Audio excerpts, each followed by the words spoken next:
अस्सलाम वालेकुम। कैसे हैं आप सब? उम्मीद है सब खैरियत से होंगे। अल्लाह ताला आप सबको अपने हिफ्ज़-ओ-मान में रखे, आपकी दुआएं कबूल करे। मौसम बहुत ज़्यादा अच्छा हो रहा है और एकदम ऐसे लगता है कि अभी बारिश आई के आई। आज ही हमारे गांव में 2 फौतगियाँ हुई हैं और दोनों मेरे रिलेटिव्स थे। तो एक तो मुझे पता था क्योंकि 4-5 दिन पहले मैं उनको मिल के आई हूँ, और एक आज अचानक फ़ौत हो गए हैं एट अ टाइम, 2 जनाज़े। एक 3 बजे था, एक रात को 11 बजे है। बस सोच रही थी कि ज़िंदगी क्या है। अल्लाह ताला ने तो कुरान पाक में यही बताया है कि धोखे के सिवा ये कुछ भी नहीं है। इसकी असल क्या है? कुछ भी नहीं है। यहाँ से जाना है बस। और यहाँ बहुत सारे कम टाइम के लिए हम आए हैं। कितना अच्छा लगता है ना यहाँ के धोखे, कितनी खूबसूरत लगती है ये दुनिया। खुशियाँ, ऐसे लगता है जैसे कभी हमने मरना ही नहीं है। और जब गम आ जाए तो ऐसे लगता है कि पता नहीं तारीक रातों में कहाँ बैठ गए हैं हम, इन्होंने कभी ख़त्म ही नहीं होना। अल्लाह ताला कहते हैं कुरान पाक में कि वो दिनों को लोगों में फेरते रहते हैं।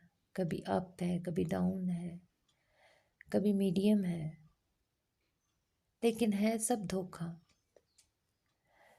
जवानी थी, बचपन था, जवानी थी, सब था। बुढ़ापा आ जाता है तो हर हकीकत खुल के सामने आ जाती है और इंसान सोचता रहता है कि क्या मैंने खोया, क्या मैंने पाया। पता है, मुझे लगता था ना कि बस खुशियाँ ही रहेंगी हमारे, कभी यानी कि ज़िंदगी में कभी कोई गम आएंगे नहीं और कभी ज़िंदगी में चेंज आएगा ही नहीं, हम ऐसे ही रहेंगे। लेकिन मेरी एक दोस्त थी, आफ्टर ग्रेजुएशन उसकी सडन डेथ हुई। उस दिन मेरे सामने दुनिया बिल्कुल खुल के सामने आ गई। अभी मैं टीन एज थी और मुझे इस दुनिया के सारे धोखे समझ आ गए। तब मैंने रियलाइज़ करना शुरू किया कि यार मरना तो हमने है। अगर मेरी दोस्त जा सकती है तो एक दिन मैं भी जा सकती हूँ। और यही जितनी हम हंस रहे हैं, खुश हो रहे हैं, जिसको हम एंजॉयमेंट्स के नाम दे रहे हैं, ये सब यहाँ पे रह जाएंगी। साथ में क्या जाएगा? साथ के लिए हम क्या कर रहे हैं? लेकिन ज़ाहिर है आपने कभी सफ़र करना है, किसी अगले घर मुंतकिल होना है, तो उसको डेकोर करने के लिए हम कितना कुछ नया फर्नीचर लेते हैं, नई चीज़ें अरेंज करते हैं, किचन की नई क्रॉकरी लेते हैं। मरने के बाद ज़ाहिर है कब्र हमारा घर है, तो वहाँ के लिए हम क्या डेकोर करेंगे, किस चीज़ से करेंगे, कितना खूबसूरत उसको बना सकते हैं। और मैंने एक चीज़ ये सोच ली है, और एक चीज़ जिस पे मैं बहुत ज़्यादा अमल करती हूँ, कि अगर हम किसी की माली सपोर्ट नहीं कर सकते हैं, फाइनेंशियल नहीं हम उसको अप्रोच कर सकते, तो कोई बात नहीं है। लेकिन हम फिज़िकली तो किसी को मदद कर सकते हैं ना। मार्केट जाते हैं, कोई बुज़ुर्ग नज़र आता है, ज़्यादा कोई उन्होंने बोझ उठाया हो, तो वो आप लेके उनके स्टॉप तक छोड़ दें। कोई कमज़ोर बंदा चल रहा होता है, खातून हो या मर्द हो, मर्द हजरात, दायरा मर्दों के और खातून ख़वातीन के, हाथ पकड़ लें। सीढ़ी चढ़ रहे हैं, नहीं चढ़ा जा रहा, हाथ दे दें कि आप चढ़ जाएं। जो आसानी आप कर सकते हैं आपको करनी चाहिए, क्योंकि रोज़े महशर में ये भी हमारा लिखा जाएगा। और हो सकता है इस एक छोटी की सी नेकी के बदले आखिरत में बहुत बड़े इनाम और अजर हो। ज़ाहिर है कि इस दुनिया में तो हम नहीं देख रहे ना, लेकिन है सब माया। कुछ भी हाथ में नहीं है, हाथ से फिसलती हुई रेत है। तो मेरी तो यही दुआ रहती है कि जितनी जल्दी हम इन धोखों से निकल जाएं और इस दुनिया की हकीकत को समझें कि यहाँ पे कुछ भी नहीं है।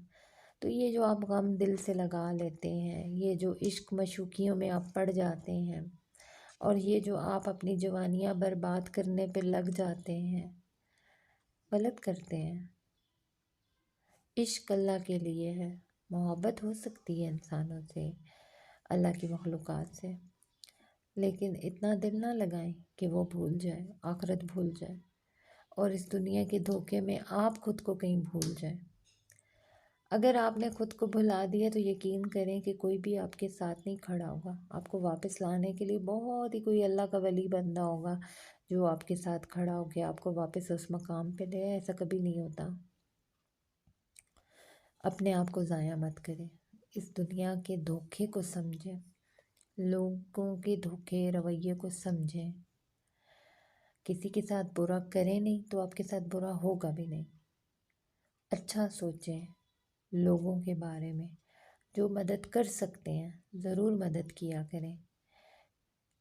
آپ کی آج کی مدد آپ کے لیے معنی نہیں رکھتی، لیکن کسی دوسرے کے لیے وہ بہت بڑی، شاید اس کی وہ زندگی ہوگی، تو کسی کو اس کی زندگی دے دینی اچھی بات ہوتی ہے نا۔ اور اپنے آپ کو ان دھوکوں کے پیچھے ضائع مت کریں۔ میری آپ سے ایک ہمبل ریکویسٹ ہے، خوش رہیں۔ اور خوش کب رہیں گے؟ جب آپ اللہ کا سب سے زیادہ شکر ادا کریں گے، ہر لمحہ، ہر وقت، ہر ایک جگہ پہ، کہ اس نے جو دیا وہ ہماری ہستی اور اوقات سے بڑھ کر دیا، اور بدلے میں ہم کتنا شکر ادا کرتے ہیں۔ جب بھی آپ سونے لگیں اپنا محاسبہ کریں اپنے سارے دن کی روٹین کا، ہم نے کیا کیا آج دن کو، اس دھوکے میں کتنے آئے اور دھوکوں میں آ کے کتنے لوگوں کو ہرٹ کیا، کہاں کہاں اللہ کی نافرمانی کی۔ جب آپ یہ سوچیں گے تو آپ بدلتے چلے جائیں گے، اور انشاءاللہ ون ڈے آپ ایسے ہوں گے جیسے اللہ کو پسند ہے۔ تو یہ زیادہ اچھی بات نہیں ہے کہ ہم اللہ کے پسندیدہ بندوں میں شامل ہو جائیں۔ اللہ میرا اور آپ کا حامی و ناصر ہو، اور اللہ ہمیں ان دھوکوں سے محفوظ رکھے۔ آمین ثم آمین۔